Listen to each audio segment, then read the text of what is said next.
Once your piece has been removed from the throwing wheel, you can begin to clean up.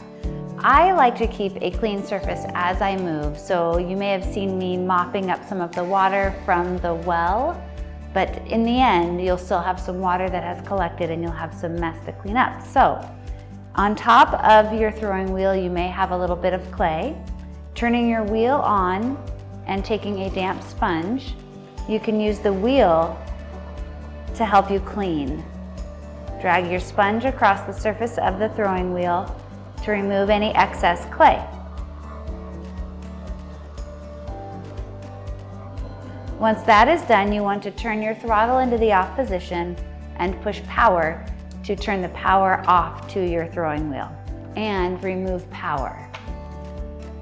You'll remove the throwing wheel and you will notice in the bottom of your base you will have collected quite an amount of water.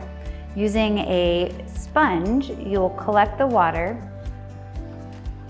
and squeeze it back into your throwing bucket. It may take several spongefuls to get all the water removed from your base. Once all the water is removed from the base, you can spend a little bit of time wiping down the surface of your wheel. Doing this will remove any thick bits of clay and will have it prepared and ready for you to throw on next time.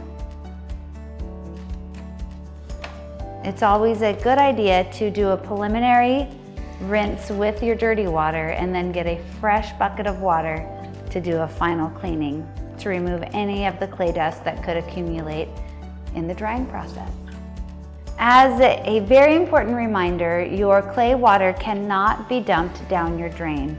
You will need to find a safe way to dispose of the water and the clay that you have accumulated through your throwing process. Make sure your hands are as free from any clay bits as possible before you wash them in your sink.